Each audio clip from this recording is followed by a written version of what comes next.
Some new information came out about the Galaxy S25 Ultra, allowing us to update our list of specs and information about this phone. And we have a lot of hard locked in information about this phone, and it's only going to get better from here. So let's reveal the list at the S25 Ultra. This is what it's going to look like. This is basically a real look at what the phone will look like with the camera rings and the slim bezels on there.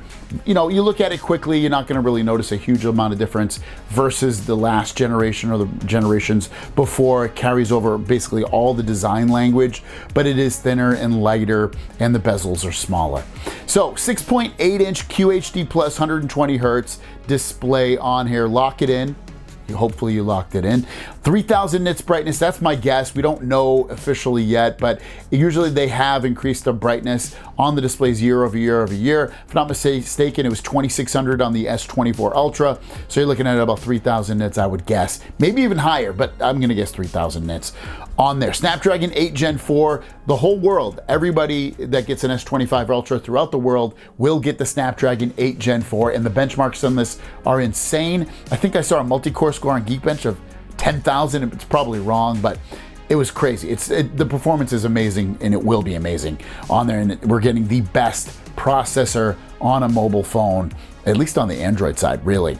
RAM, 16 gigs of RAM. Again, we don't fully know. It's a guess, but I think that's what we'll see. I think they'll finally up it up this year, and I don't think they'll hold back. Storage, 256, 512, and 1 terabyte. Now, they might still have a 12 gigabyte variant. Maybe they'll stick that with the 256 and then the 512 and 1 terabyte. We'll get the 16. Maybe they'll do something like that, but I do expect those storage amounts across the board for that S25 Ultra. Now, the cameras, 200 megapixel main camera. They're not really changing it. It is the same sensor. I do expect it to be enhanced throughout software and give us better, clearer photos.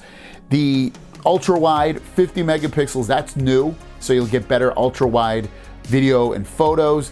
The telephoto is 10 megapixels, should be about the same as what you got last year. Again, everything across the board with the cameras will probably just be a little bit better in terms of the quality and the video and stuff like that.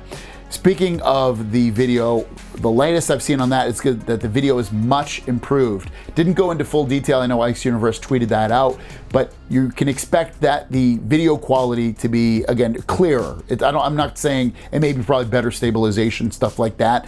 In terms of what you're gonna get, you know, are we gonna get 16K or better 8K? I don't know, probably not. 16K, definitely not.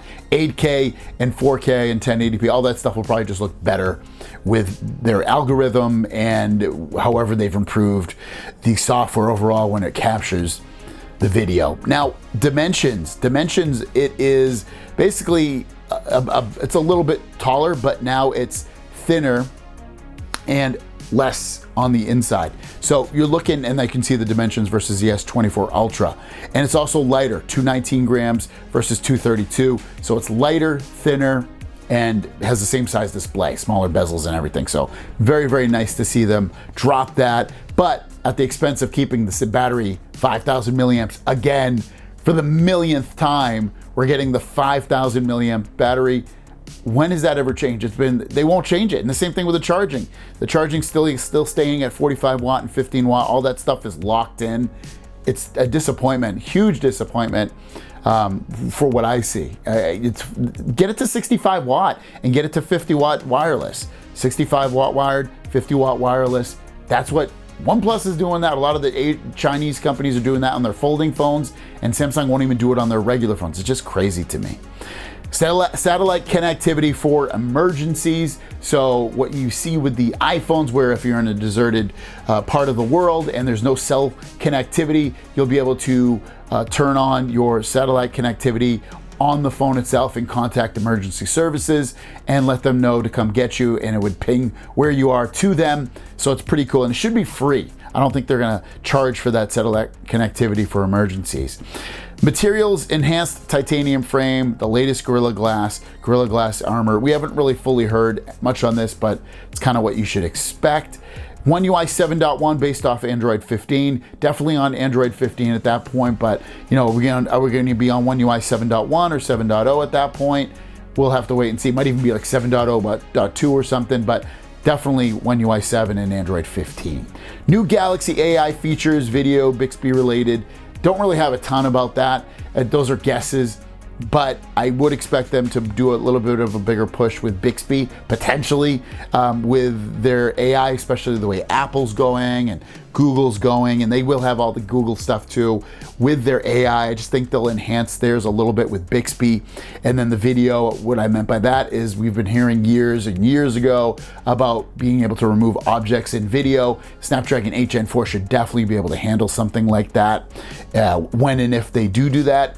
7 years of OS and security updates. They've been doing this for the last couple of phones. They'll do it again this year.